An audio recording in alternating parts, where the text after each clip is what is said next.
1797 году русский академик П.С. Паллас опубликовал «Дневник путешествия Штедера». В этом дневнике на странице 46 отмечено: «Наконец я покинул Ингушей, перешел Кумбулей и пошел на запад к горам, и через 3 малых ручья, текущих в глубоких берегах, на 7-й версте вышел к деревне Зауров. Она расположена на правом высоком берегу Терека, в 2 верстах ниже предгорья. Старшина Гета, родственник моего хозяина Сайку, самый уважаемый здесь человек, принял меня наилучшим образом.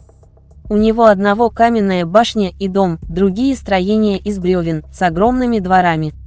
Это самая первая осетинская деревня. Раньше грузинская дорога шла по левому берегу, у которого находится старое укрепление, но река сорвала его у скалы под Балтой. После экспедиции Штедера и осетинское, и ингушское общество продолжали расселяться, и естественно, что появлялись новые поселения. Этому во многом способствовало и то, что царское правительство разрешило ингушам поселяться на свободных плоскостных землях без права частной собственности на эти земли.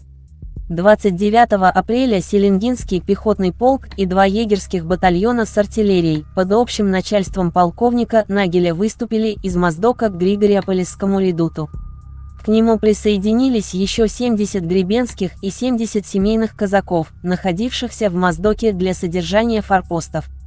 Казаки пошли в авангарде и держали боковые цепи, дабы оградить отряд от возможного нападения со стороны Чечни или кабардинцев.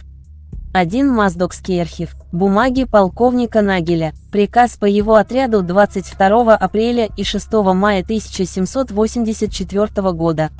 Кругом царило, однако, полное спокойствие, и отряд, дойдя до осетинского селения Заурова, остановился у входа в Кавказские теснины.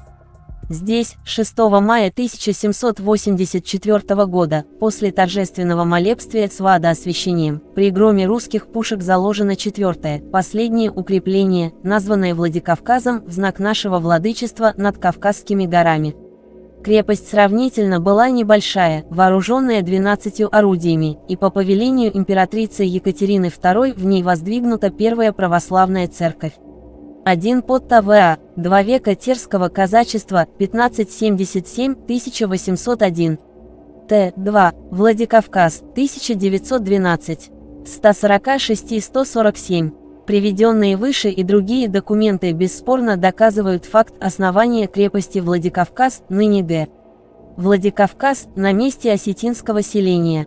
Так надо пояснить, что селение Заурова, Зауркау, как указывается в документах, это русская транскрипция осетинских словарей.